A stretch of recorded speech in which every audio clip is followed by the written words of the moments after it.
for weeks that these sanctions were, at least in part, a part of a strategy that was based on deterrence Yeah. as well as prevention.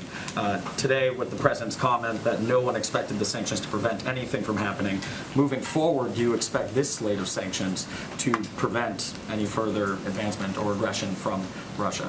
Well, I would say that later in the back and forth or the press avail, he also said when asked if sanctions cannot stop President Putin, what penalty can? And he said, I didn't say sanctions couldn't stop him, which leads me to believe that's not exactly what he meant.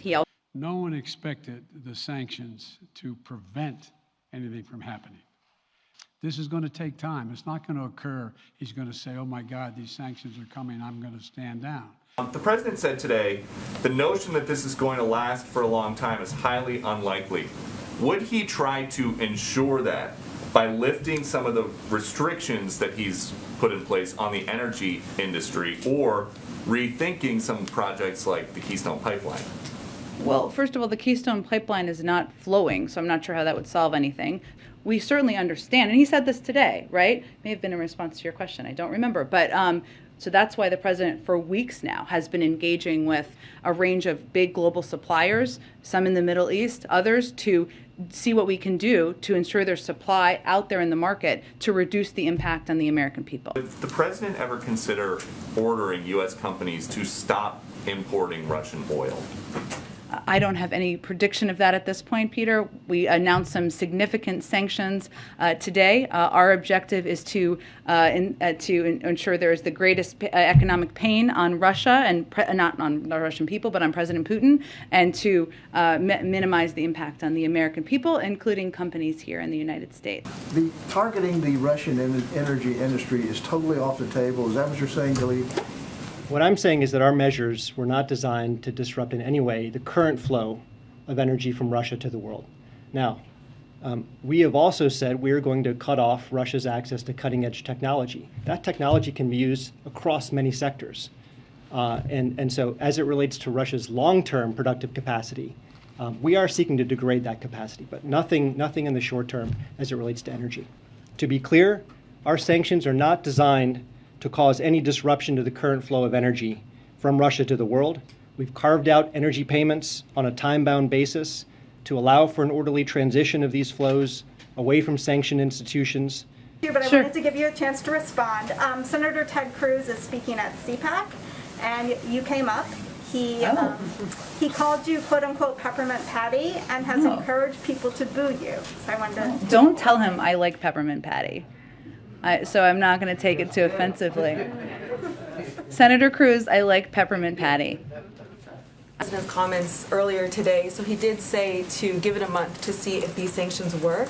Yeah. However, under Russia's current assault, Ukraine clearly might not have a month or even weeks. So is it fair to say that he is conceding Ukraine to Putin? There's nothing about the president's strategy or approach or leadership in the world building a coalition of. President's comments earlier today, so he did say to give it a month to see if these sanctions work. Yeah. However, under Russia's current assault, Ukraine clearly might not have a month or even weeks. So is it fair to say that he is conceding Ukraine to Putin? There's nothing about the president's strategy or approach or leadership in the world building a coalition of that suggests that he is ceding anything.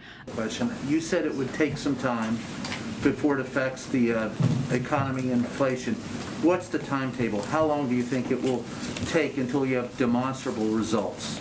Well, look, these are costs that build over time. But to confirm, you're in it for the long haul, right? You're until you see the results that you want. We understand that these costs will accumulate over time. And sanctioning President Putin specifically himself, what are the triggers at this point? Are there actions that President Putin might still take you're expecting that would trigger those sanctions? Or what are the potential complications, especially about sanctioning Putin personally? So I understand a lot of questions about SWIFT and about sanctioning President Putin and lots of other measures that could be mentioned back and say that when we consider which sanctions to apply, we're not cowboys and cowgirls pressing a button to impose costs. We follow a set of principles. We want the sanctions to be impactful enough to demonstrate our resolve and to show that we have the capacity to deliver overwhelming costs to Russia. That's one. Number two, we want them to be responsible. to avoid even the perception of targeting the average Russian civilian. Against individuals and entities in Belarus. Can you tell us whether there are sanctions against any other countries that are being seriously considered at the moment? And what is the line that a nation would need to cross in this conflict for them to be on the receiving end of sanctions from the U.S.? Well, the Belarus measures were about delivering cost to a country that aided and abetted what we saw yesterday and overnight. But I have nothing else for you in terms of other countries being targeted. This is the one area where Russia has systemic importance in the global economy. We know it's the second largest natural gas producer in the world. It's also the second largest crude oil producer in the world. That's not to say that we have a dependence on Russia. Russia depends on those revenues just as much as the world needs its energy. But we're not going to do anything which causes an unintended disruption to the flow of energy as the global economic recovery is still underway. The president said in one of the answers to his questions today, he said, let's have a conversation in a month to see if these sanctions are working. But my question is, what happens in the meantime? Russia is taking over parts of Ukraine, major parts of Ukraine, as we speak. So the world just sits back and watches that happen until these sanctions take effect.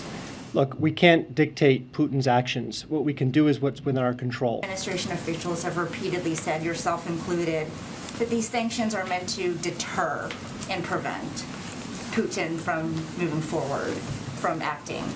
Can you help us understand why the president said today that no one expected the sanctions to prevent anything from happening?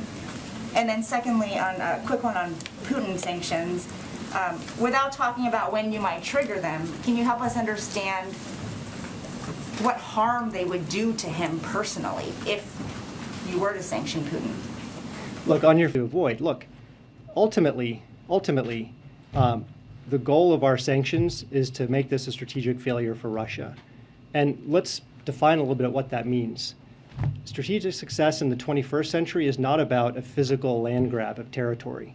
But is it fair to say no one expected the sanctions to prevent anything? You certainly expected that, right? Look, we signaled as clearly as we could. In this case, Putin made the wrong choice.